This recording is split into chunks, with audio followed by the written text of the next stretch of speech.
അറിവിൻ പൊരുളായി കനിവിൻ നിറവായി ഗുരുവരുളിയതീ ഗുരുമാർഗം.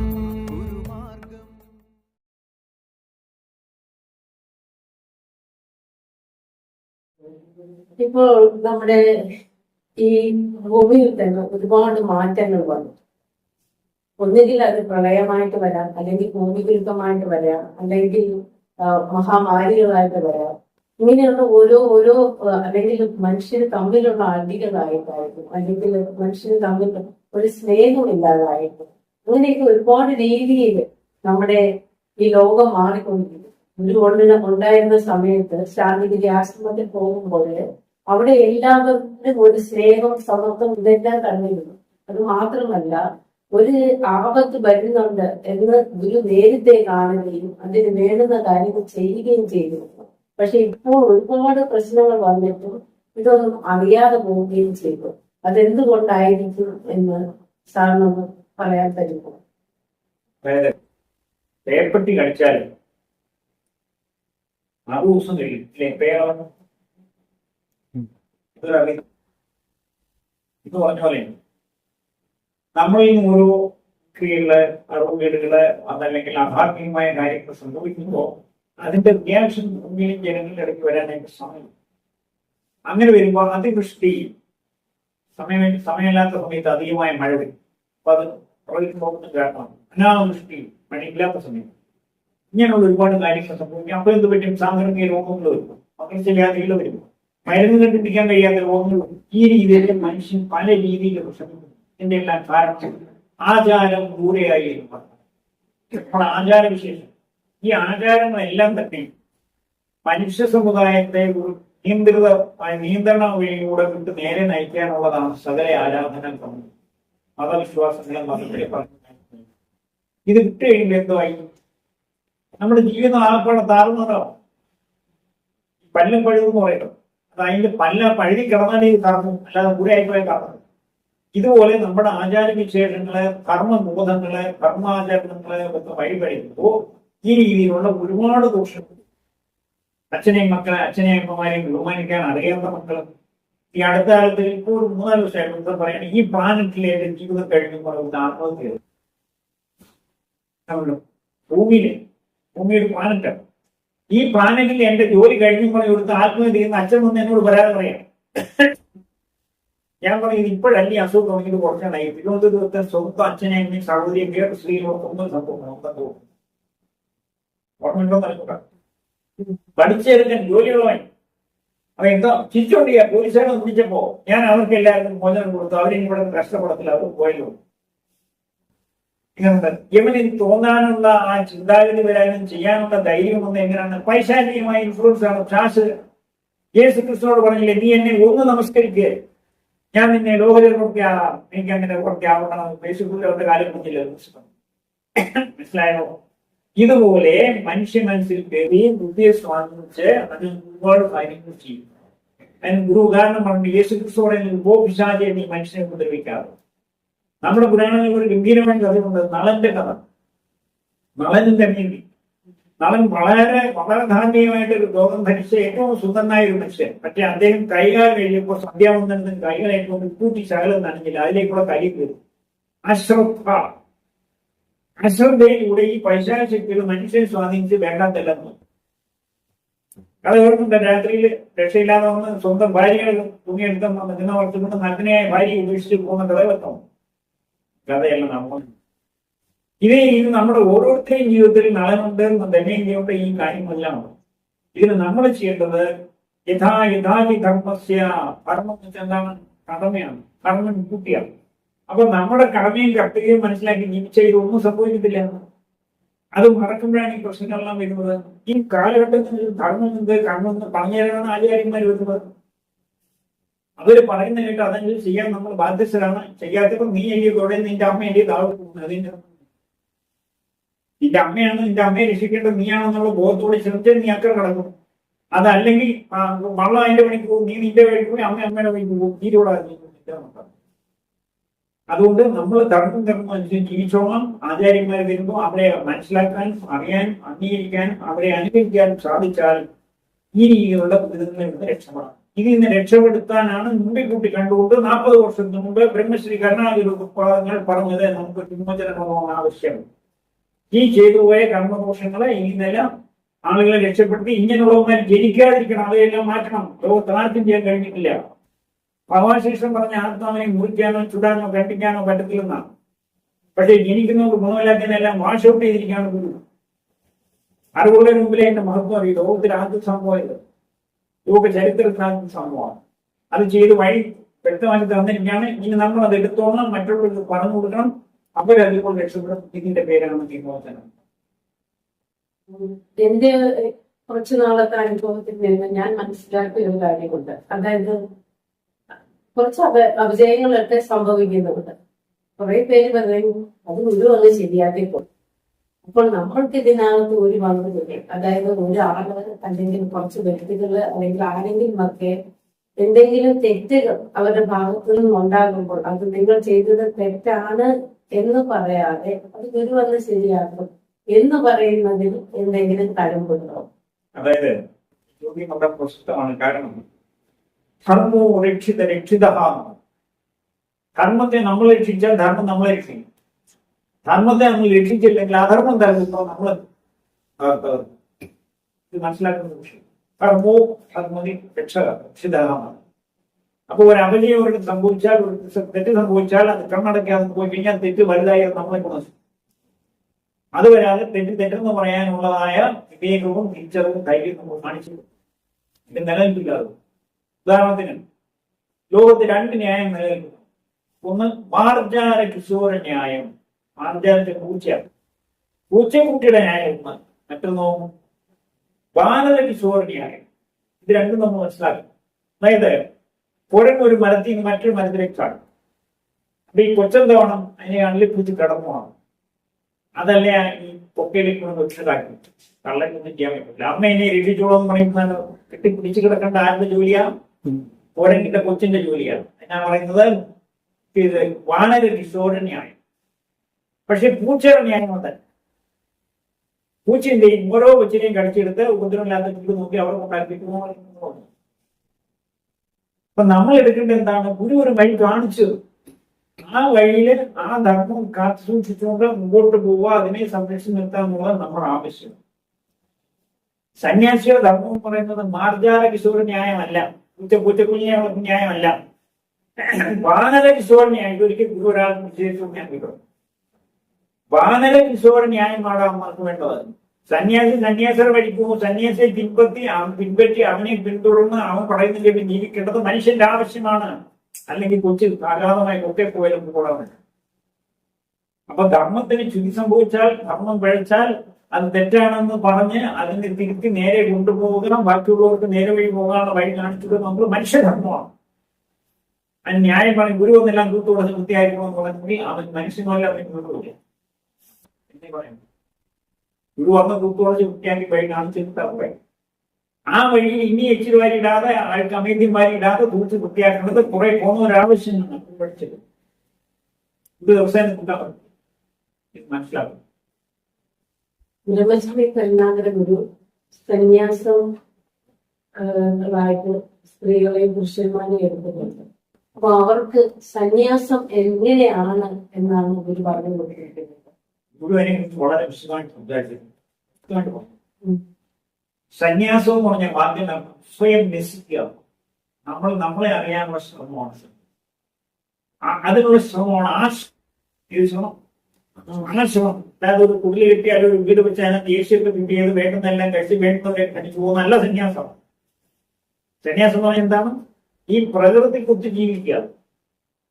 അതിലൂടെ നമ്മളെ അറിയാൻ ശ്രമിക്കും. അതിനകത്ത് സുഖലോലുപത എന്ന് വരുന്നില്ല. ജഡിലി മുണ്ടി ലുഞ്ചിത കേശ കാഷായാമ്പരന്റെ ഹൃദവേഷം മുതല നിമിത്തമാണ്. ജഡിലി ജടവളത്തി, മുണ്ടി മുട്ടയടിച്ചു, ലുഞ്ചിത കേശ ട്രിമ്മടിച്ചു, കാഷായാമ്പര ബഹികൃത വേഷം എല്ലാം തന്നെ ഉദരനിമിത്തം വെക്കുന്ന വേഷം, വയറ്റിപ്പഴപ്പിന് വേണ്ടി വേഷം കിട്ടുന്നതല്ല. ഇതൊന്നും സന്യാസമല്ലടാകും. ആചാര്യന്മാർ പണ്ട് പറഞ്ഞിട്ട്, ശങ്കരാചാര്യ പറഞ്ഞിട്ട്, ഇന്നും പറഞ്ഞു. മനസ്സിലാവുന്നുണ്ടോ? അപ്പൊ എന്താ വേണ്ടതെന്നറിയാം?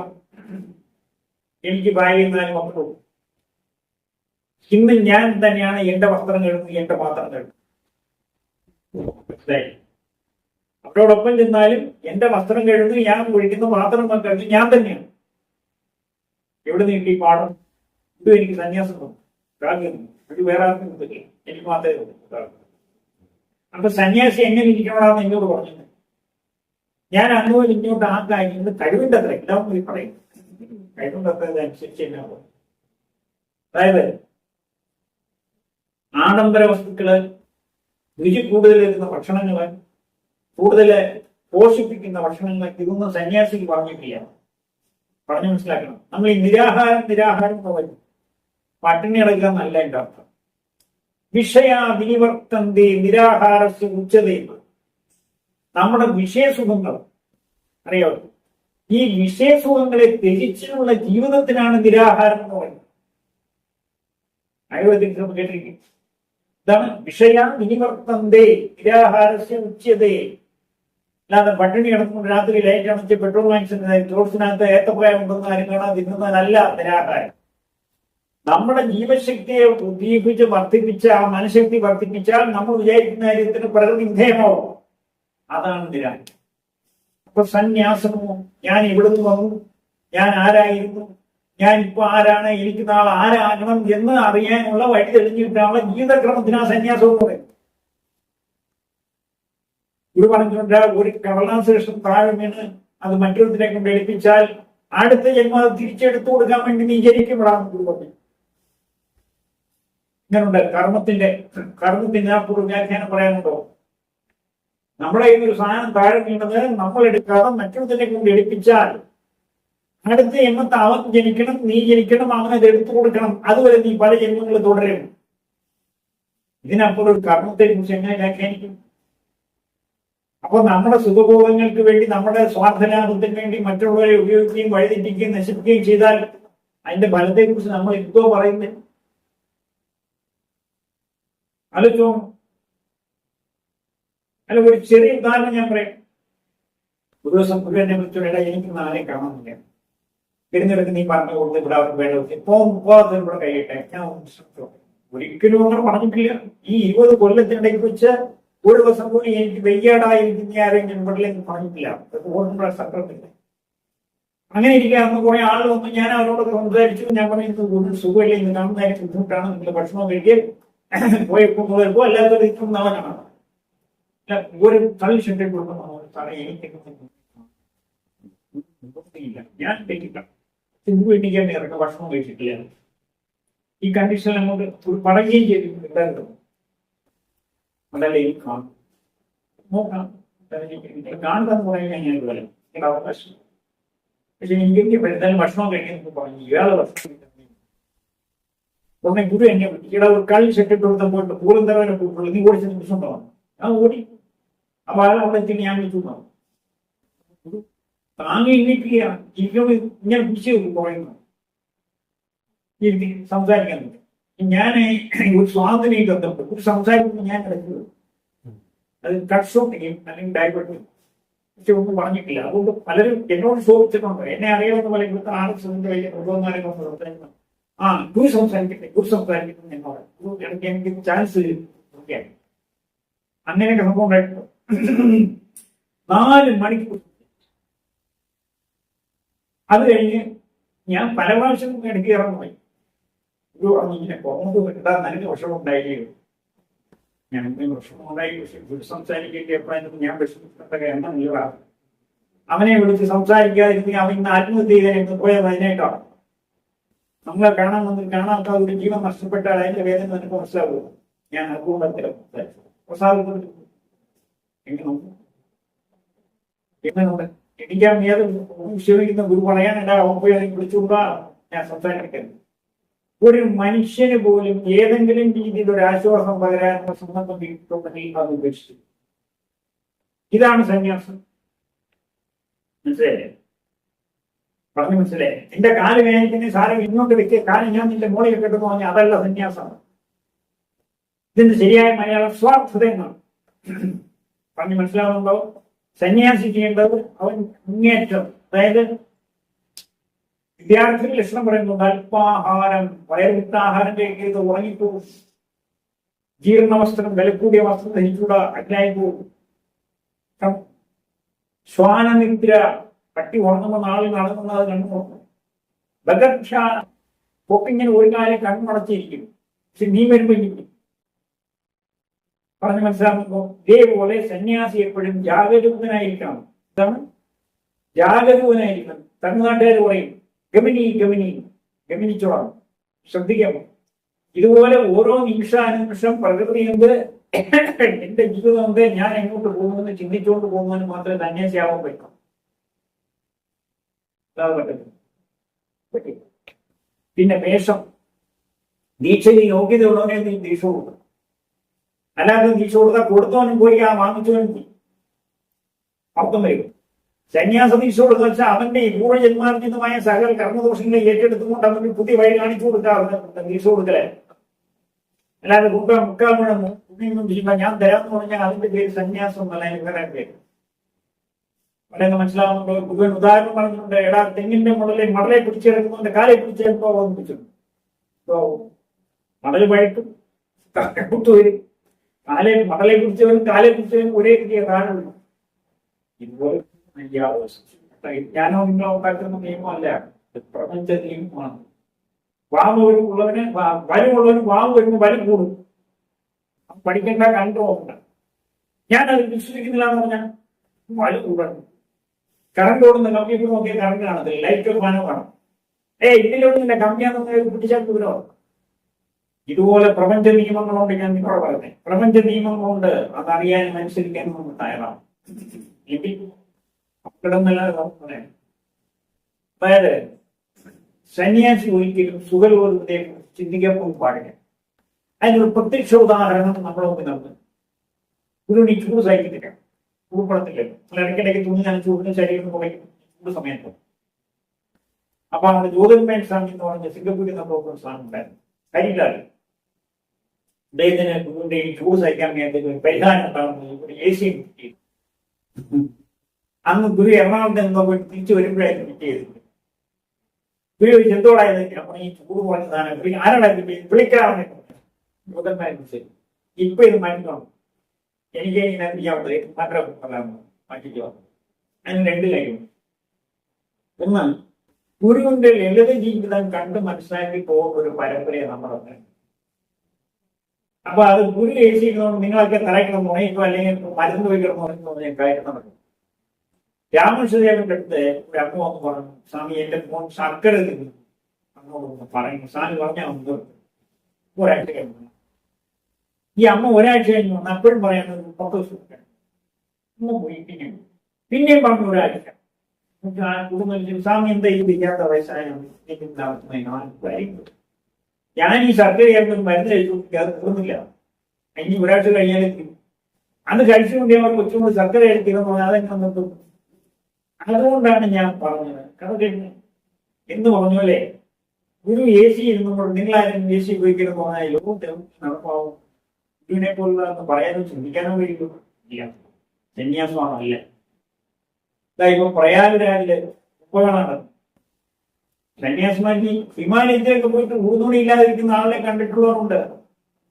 ഈ നാഗർ സന്യാസിമാരുണ്ട്. ഈ തണുപ്പത്ത് ഒരു വസ്ത്രവും ഇല്ല, ചില സൗകര്യമെങ്കിലും കാണും. അവർ ഈ ഇങ്ങനെ ഈ ശരീരമായിട്ടാണ് വരുന്നത്. അവർക്ക് കമ്പിളിയിൽ ഒന്നുമില്ല. ഇതെങ്ങനെ സഹിക്കുന്നു? അവർക്കറിയാം ഇത് ശരീരമാണ്, പഞ്ചഭൂതാത്മകം ദേഹം. അപ്പൊ ഈ ശരീരത്തിന് ഈ ചൂട് നമുക്ക് താങ്ങാൻ സാധിക്കണം, അല്ലെ എനിക്കിത് വേണ്ട. അപ്പോഴോ അപ്പൊ ഈ AC വെക്കുന്ന ശരീരത്തെ തകർന്നല്ലേ എത്ര കാലം നിൽക്കുന്നത്? അവിടെയാണ് ഗുരു പറഞ്ഞത് മണ്ണാങ്കട്ട ഫോട്ടോയാണ്. ഗുരു ഈ മണ്ണാങ്കട്ട ഫോട്ടോ പറഞ്ഞാൽ ഇന്നലെ മണ്ണിൽ ഇന്ന് വന്നത് നാളെ ഇത് മണ്ണിലേക്ക് പോകും. അതായത് അർത്ഥം. അല്ല ശാന്തിഗിരി മണ്ണാങ്കട്ട ഗുരു പറഞ്ഞില്ല, പറയാൻ ചിന്തിക്കാൻ പോലും സാധിക്കും. അത്ര കഷ്ടപ്പെട്ടതാണ്. ഇതാണ് എന്റെ വിഷയം. ശാന്തിഗിരിയില് ഗുരുപൂജ എന്നൊരു സമ്പ്രദായം ഉണ്ടായിരുന്നു. അപ്പൊ ആ ഗുരുപൂജ എന്താണ്, ഗുരുപൂജ എങ്ങനെയാണ് നമ്മുടെ ഗുരു ചെയ്തിരുന്നത്, അതേപറ്റി ഒന്ന് വിശദീകരിക്കാം. സാധാരണഗതിയിൽ നമ്മളൊക്കെ ഗുരുപൂജയും ചെയ്യുമ്പോൾ ഗുരുവിനെ പൂജിക്കാന്നാണ് നമുക്ക് ഗുരുവിന്റെ ആത്മരൂപത്തില് ഈ ഗുരുപൂജ ചെയ്യുന്നവരെ പിതൃക്കളുടെ കർമ്മത്തെ ഗ്രഹിപ്പിച്ച് അവർക്ക് മോചനം കിട്ടാൻ കഴിയുന്ന ദർശനങ്ങളുള്ള ശിഷ്യനെ ഗുരുവാരുടെ അനുവാദത്തോടെ ചെയ്യിച്ചിട്ടുള്ള കർമ്മമാണ്. അപ്പൊ ഗുരുപൂജ ചെയ്യണമെങ്കിൽ ഒന്നാം ചെയ്യുന്ന ശിഷ്യന് ഗുരുവിന്റെ അനുവാദമാണ്. അനുവാദം ഉണ്ടായപ്പോൾ ആ ശിഷ്യന് ഗുരുവിന്റെ ആത്മരൂപം കാണാൻ സാധിക്കും. ആത്മരൂപം കാണാൻ സാധിക്കുമെങ്കിൽ ഗുരുവിന്റെ നിർദ്ദേശമനുസരിച്ച് ഗുരുവിന്റെ ആശയത്തിനനുസരിച്ച് ജീവിക്കുന്ന ഒരു വ്യക്തിക്ക് മാത്രമേ അല്ലാതെ ഗുരുവിന്റെ ആത്മരൂപം കാണാൻ സാധിക്കില്ല. ആത്മരൂപം കാണാതെ ഗുരുവിനെ ചെയ്യാൻ പറ്റും. ഈ ആത്മരൂപത്തിൽ അതിന് ജ്ഞാനാഗ്നി എന്നാ പറഞ്ഞത്. ഗുരുവിന്റെ ആത്മരൂപത്തിലെ ഗുരുവിന്റെ ജ്ഞാനാഗ്നി ഈ വരുന്ന ഗുരുപൂജ ചെയ്യിക്കുന്ന ആളിന്റെ ആത്മാക്കളെ ധരിപ്പിച്ച് അവർ മോചനം കൊടുക്കലാണ്. അവരെ കർമ്മദോഷങ്ങളാണ് ജ്ഞാനാഗ്നി ധരിച്ചു കൊടുക്കും. അത് ചെയ്യാൻ അനുവാദം ഉപദേശിച്ചായിരിക്കണം. ഗുരുവിന്റെ ആത്മരൂപം കാണാൻ സാധിക്കണം. കാണാൻ സാധിക്കണമെങ്കിൽ ഗുരുവിന്റെ ആശയത്തിന് പുസ്തകം അനുസരിച്ച് ജീവിക്കുന്ന ആളായിരിക്കണം. ഇങ്ങനെ വളരെ ഒരു ഗുരു ചെയ്തിട്ട് കാരണം ആഹാരം കൊടുക്കുക അല്ലെങ്കിൽ പിന്നെ പൂവ വൃത്തിയാവില്ല. ഇത് അറിയാതെ പലരും വഞ്ചിക്കപ്പെടുന്നു അറിയുന്നുണ്ട്. അതിന് സത്യം മനസ്സിലാക്കി രക്ഷപ്പെടാൻ ശ്രമിക്കുക. അല്ലാതെ പറയുന്നത് ഇപ്പോ ഗുരുപൂജ ചെയ്തെന്ന് വയ്ക്കുക. അപ്പം അത് നമ്മുടെ പിതൃക്കൾക്ക് വേണ്ടിയാണ്, അല്ലെങ്കിൽ പിതൃക്കളുടെ മോചനത്തിന് വേണ്ടിയാണ്, അല്ലെങ്കിൽ പിതൃക്കൾ ആരാധിച്ചിരുന്ന ദേവി ദേവന്മാർക്ക് വേണ്ടിയാണ്. അപ്പോൾ ഇതെല്ലാം ചെയ്തു എന്ന് നമ്മൾ അത് വിശ്വസിക്കാണ്. ഗുരു ഉള്ള സമയത്ത് ഗുരു പറയാറുണ്ട് അതെല്ലാം നല്ലതായിരിക്കുന്നത്. ഇനി ഇപ്പോൾ അങ്ങനെ ഒരു ഗുരുപൂജ ചെയ്താൽ ഇങ്ങനെയൊക്കെ സംഭവിച്ചിട്ടുണ്ടോ എന്ന് എങ്ങനെ അറിയും? അല്ല, അത് വളരെ നിസ്സാരമായ കാര്യം മനസ്സിലാക്കാൻ സാധിക്കും. ജ്യോതിഷത്തെ കുറിച്ച് അറിയാവുന്ന ഒരു ജ്യോതിഷൻ കണ്ടിട്ട് എന്റെ പിതൃക്കളുടെ ഭാവങ്ങൾ എന്തായിരുന്നു, ഏത് അവസ്ഥയിലായിരുന്നു അവർ കൃത്യമായി പറഞ്ഞു. അപ്പൊ ഞാൻ ഇങ്ങനെ ഒരു പരിഹാരത്തിലേ ചെയ്തിട്ടുണ്ട് പിതൃമുക്തിക്ക് വേണ്ടി എന്ന് പറഞ്ഞിട്ട് അതിനുശേഷം അവരുടെ പരിഹാരം വന്നിട്ട് അവരുടെ അവസ്ഥ എന്താണെന്ന് പറഞ്ഞാൽ അതൊന്നും പറയും. ഇത് വലിയ ബുദ്ധിമുട്ടുള്ള കാര്യമല്ല, നിസ്സാരമായിട്ട് മനസ്സിലാക്കാം. അപ്പോൾ ഈ പറഞ്ഞ ഗുരുപൂജയുടെ പേരും പറഞ്ഞ് പൈസ മേടിക്കുകയും ചെയ്യുകയും ചെയ്തെങ്കിൽ അത് എവിടെ എത്തിയാലും ഫലം കിട്ടുകയും നല്ല പ്രസാരപ്പെട്ട ജ്യോതിഷത്തിന്റെ പ്രത്യേകത എന്ന് പറയുന്നത് ഇന്നലെ നമ്മുടെ അവസ്ഥ എന്തായിരിക്കും. അതിന് ഞാൻ പരിഹാരം ചെയ്തിട്ട് ഒഴിക്കുമ്പോഴത്തെ നോക്കില്ല, ഒഴിക്കോ വാതിൽ ഒഴിക്കോ അല്ലെങ്കിൽ പരിഹാരമാണെന്ന് ചോദിക്കുമ്പോൾ പറയാൻ പറഞ്ഞു തരും. അതുപോലെ നേരത്തെ ഇങ്ങനെ അവസ്ഥ നോക്കാൻ പറഞ്ഞ് ശരിയാണ്. ഇതൊക്കെ ജന്മമില്ലാതെ മറ്റില്ലാതെ ഇങ്ങനെയൊക്കെ വളർന്നിരുന്നു. അത് പെട്ടെന്ന് ദേശം ക്ഷേത്രത്തിൽ നോക്കിച്ചതിനെ അവർക്ക് പറയാൻ പറ്റും. ഞാനൊരു പുതിയത് ചെയ്തു കഴിഞ്ഞു ഇനി അവിടെ അവസ്ഥ നോക്കാം. ഇപ്പോഴും പഴയ അവസ്ഥ എന്ന് പറഞ്ഞപ്പോൾ ചങ്കരം പിന്നെ തെങ്ങയിൽ പോയ കണ്ടീഷൻ. അപ്പൊ ഈ ചെയ്തെന്ന് പറഞ്ഞ് പൈസ വാങ്ങിച്ചിട്ട് എന്തായി, ചെയ്തതിന് ഫലമില്ല, ചെയ്ത നേരില്ല, സാധ്യമല്ല എന്ന് മനസ്സിലായി. ഗുരു ശരീരത്തിൽ ഇരുന്ന സമയത്ത് ഒരുപാട് കാര്യങ്ങൾ ചെയ്തത്, പ്രത്യേകിച്ച് ഗൃഹസ്ഥാശ്രമികൾ എന്ന് പറയുന്നത് ഗുരുവിന്റെ മുന്നിൽ അവർക്കുണ്ടായിരുന്ന ഒരു സ്ഥാനം, അതായത് എല്ലാ കാര്യത്തിലും ഗുരു ഗൃഹസ്ഥാശ്രമികൾ ഉൾപ്പെടുത്തിയിരുന്നു. അവരായിരുന്നു ആശ്രമത്തിന്റെ നടുത്തൂണ് എന്ന് തന്നെ പറയാം. അത് ഞാൻ ഈ പറയുന്നത് അതിന് എത്രമാത്രം സത്യമുണ്ട്? അതായത് വളരെ ശ്രദ്ധിക്കേണ്ട ഒരു ചോദ്യമായിരുന്നു. സന്യാസി ഉണ്ടാകുന്നില്ല, ഒരു തലമുറ ഉണ്ടാകുന്നു. അപ്പൊ പിന്നെ ഒരു തലമുറ ഉണ്ടാകുന്ന ആയിരിക്കും ഗൃഹസ്ഥാശ്രമി. അപ്പോ കലിയുഗത്തിലെ സന്യാസിയേക്കാൾ ശ്രേഷ്ഠത്വം ഗൃഹസ്ഥാശ്രമിക്കാണ്. കാരണം ഒരു സന്യാസി, ഒരു കർമ്മി, ഒരു യോഗി, ഒരു ഭക്തനൊക്കെ ഉണ്ടാകുന്നെങ്കിൽ ഗൃഹസ്ഥാശ്രമം നമ്മൾ മനസ്സിലാക്കി ജീവിച്ചേ മതിയാവും. ഈ കാര്യം വ്യക്തമായി പറഞ്ഞു. അങ്ങനെ വരുമ്പോൾ ഗൃഹസ്ഥാശ്രമം ധർമ്മം എന്താണെന്ന് നമുക്ക് മനസ്സിലാക്കണം. അപ്പോ 100 പവന്റെ ആഭരണവും ഒരു കാറും ഒരു കുതിരയും ഒരു ആനയും കിട്ടും കല്യാണം കഴിക്കാൻ നടന്ന സൽസ്മാനുള്ളത്. പെൺകുട്ടിയുടെ അച്ഛന് കന്യാശുൽക്കം എന്ന് പറയും, ദക്ഷിണ കൊടുത്ത് കന്യാദാനത്തിൽ കുട്ടിയെ സ്വീകരിക്കണം. എന്തിനു വേണ്ടി? എന്റെ പരമ്പര നിലനിർത്താൻ വേണ്ടി പെണ്ണികയാണ്. അങ്ങനെ അത് ദാനമായി സ്വീകരിച്ച് ഗൃഹസ്ഥാശ്രമ ധർമ്മം അനുസരിച്ച് ജീവിക്കുമ്പോൾ അവർക്കുണ്ടാകുന്ന ഒരു സന്താനം ഈ രീതിയിൽ ഉത്കൃഷ്ടം പ്രാപിച്ചൊരു സന്താനം ജനിക്കും. പക്ഷെ ഇപ്പൊ അതിന് മാർഗമില്ല. എന്തുകൊണ്ട്? ഈ പിതൃഭാവങ്ങളെല്ലാം മടനെയും മടതയും ഗന്ധർവനെയും ഭൂതപ്രേത വിശാലികളെ ആരാധിച്ച് മലീകൃതമായി ഇരിക്കുന്ന ആത്മാവിൽ നിൽക്കുന്ന രാശിനെ ജനിക്കാൻ പറ്റും. അപ്പൊ ഈ രാശികളെ സിദ്ധിയാക്കി ഈ ആത്മാക്കൾക്ക് ജന്മമുക്തി എടുക്കാൻ അർഹത പോലെ മാത്രം നോക്കുന്ന ഒരു കർമ്മമാണ് ഗുരു ഗുരുപൂജ എന്നുള്ള നിലയിലെത്താണ് ചെയ്യിച്ചിരുന്നത്. ഇന്ന് നമ്മൾ ഇതൊന്നും പോകേണ്ട കാര്യമില്ല. ഗുരു പറഞ്ഞ രീതി ജീവിക്കുകയും ഈ അഖണ്ഡനാമം ഓം ശ്രീ കരുണാകര ഗുരു പരബ്രഹ്മണേ നമഃ, ഓം ശ്രീ കരുണാകര ഗുരു സത്യപ്രദായ നമഃ, ഈ അഖണ്ഡനാമം ചോദിച്ചു ഈ പറഞ്ഞ കാര്യങ്ങളെല്ലാം നടക്കുമെന്ന് ഗുരു പറഞ്ഞു. നമ്മൾ അത് മാത്രം ചെയ്യേണ്ട കാര്യമില്ല. അങ്ങനെ ചെയ്തു വരുമ്പോൾ ഈ ഗൃഹസ്ഥാശ്രമിക്ക് സത്സന്താനങ്ങൾ വരും. അവരിൽ നിന്ന് കർമ്മിയോ ജ്ഞാനിയോ മുക്തനോ ഭക്തനോ ആയിട്ടുള്ള ആത്മാക്കൾ അതീന്ന് വരും. എല്ലാവരും കാവ്യോ മഞ്ഞോ വെള്ള വാരിയിട്ട് സന്യാസി എന്ന് പറഞ്ഞാൽ നാട് നശിക്കുന്നല്ലാതെ ഈ ഇവൻ നശിക്കുന്നല്ലാതെ വേറെ കൊടുക്കും. കല്യാണം കഴിക്കണം, അല്ലെ രാജാവണം, മന്ത്രിയാവണം, പൈലറ്റ് ആവണം, അതാവണം, എന്നാൽ കർഷകം കൊണ്ടണം എന്നൊക്കെ പറഞ്ഞാൽ നടക്കുന്നവർ കാവ്യ പ്രവർത്തനം അവന്റെ ആ ആഗ്രഹവും നടക്കത്തില്ല, നാടും നശിക്കും. ഭഗവാൻ ശ്രീകൃഷ്ണനെ യാദവനായിട്ട് പോകുന്ന ശ്രീകൃഷ്ണനെ വൈദികന്മാര് കൂടോട് കിട്ടിയിട്ട് പിന്നെ നൈഷ്ഠിക ബ്രഹ്മാരിയായിട്ട് എടുത്ത് ബാക്കിയുള്ളവർക്ക് ആരായിട്ട് കൊടുത്തു, 16,000 കല്യാണം കഴിച്ച് ഇവിടനായിട്ട് കൊടുത്തു. അപ്പൊ ഒരേ ശക്തിയെ തന്നെ നമ്മൾ ഏത് രീതിയിൽ ആരാധിക്കുന്നു, ഏത് രീതിയിൽ സങ്കല്പിക്കുന്നു, അതനുസരിച്ചുള്ള ബലം നമുക്ക് കിട്ടും, അതനുസരിച്ചുള്ള പരമ്പര നമുക്കുണ്ടാവും. അതായത് ഒരുത്തൻ ഗുരു പറഞ്ഞുകൊണ്ട ഒരുത്തൻ സന്യസിക്കുകയാണെങ്കിൽ നമ്മളൊക്കെ പറയും നായർ സന്യാസം കേട്ടിട്ടുണ്ടോ? ഇല്ല. വീട്ടിൽ ആരെങ്കിലും ഒരു ഭക്തി വന്നു കഴിഞ്ഞാലേ അവൻ സന്യസിച്ച് കളഞ്ഞ്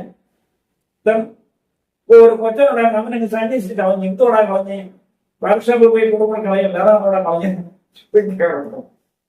അതല്ല, ഒരുത്തൻ സന്യാസിയായാൽ ആ പരമ്പര രക്ഷപ്പെടും. നിങ്ങളുടെ അനുഭവങ്ങൾ എനിക്കുണ്ട്, പറഞ്ഞ് മനസ്സിലാക്കും. ഒരുത്തന്നെ ഈ ദൈവത്തിന്റെ ഇച്ഛയ്ക്കനുസരിച്ച് ജീവിക്കണം എന്നുള്ളതായ ആഗ്രഹം വരികയോ അങ്ങനെ ജീവിക്കുകയാൽ ജീവിച്ചിരിക്കുന്നവരും ജനിക്കുന്നവരിലൊക്കെ അതിന്റെ മാറ്റം വരും. അങ്ങനെ പല കുടുംബങ്ങളും രക്ഷപ്പെട്ട ചരിത്രം എനിക്ക് സാധിക്കും പറയാനുണ്ട്, നമ്മുടെ അനുഭവത്തിലുണ്ട്. അപ്പൊ അങ്ങനെ വരുമ്പോൾ എവിടെ നിന്നെങ്കിലും ശാലം കാവ്യോ മഞ്ഞയോ വെള്ള ആരെങ്കിലും കൈകൊണ്ട് വാങ്ങിച്ചു കെട്ടി സന്യാസി എന്നുള്ള തോന്നുകൾ ജീവിച്ചാണ് അവൻ പോയി, അവന്റെ പിതൃക്കളും പോയി, അവന്റെ പരമ്പരയും പോയി. ഇതെല്ലാം എന്ന് വേണം കിട്ടാൻ. ശാന്തി ആശ്രമത്തിലെ എല്ലാ കാര്യങ്ങളും നേതൃത്വം കൊടുക്കേണ്ടത് ഒരു സന്യാസിക്കാണോ ഒരു ഗൃഹസ്ഥാശ്രമിക്കാണോ? അതിനെ കുറിച്ച് ഒരു വ്യക്തമായിട്ട് പറഞ്ഞിട്ടുണ്ട്. സന്യാസിമാരും ഗൃഹസ്ഥാശ്രമങ്ങളും ചേർന്നുകൊണ്ട് കമ്മിറ്റി വേണമെന്നാണ്. അത് 1 വർഷത്തേക്കുള്ള സമയം കൊടുക്കുക. അവർക്കുണ്ടാകുന്ന തെറ്റുകുറ്റങ്ങൾ പറഞ്ഞാൽ തിരുത്താനും തിരുത്തിക്കാനും തിരുത്താനുള്ള മനോഭാവം സ്വന്തം പുറത്തുണ്ടാവണം. അല്ലാതെ അവരവിടെ തന്നെ വേരിറങ്ങി ഇരുന്നോണ്ടോരോ കാര്യങ്ങൾ തോന്നി അത് ചെയ്താൽ സ്ഥാപനം നശിക്കുകയും സന്യാസ പരമ്പര പോകും. അത് വരാതിരിക്കാൻ ഗൃഹസ്ഥാശ്രമികള് സന്യാസിമാരെ ഉപദേശിക്കാൻ വേണം. സന്യാസിമാരെ ഗൃഹസ്ഥാശ്രമയെ നേരെ നയിക്കണം. ഈ രീതിയിലുള്ള ഗൃഹസ്ഥാശ്രമയും സന്യാസിയും ചേർന്ന് കമ്മിറ്റി വേണം ഭരിക്കാനെന്ന് ഗുരു പറഞ്ഞിട്ടുണ്ട്. അതിന്റെ ബൈലിൽ പറഞ്ഞു.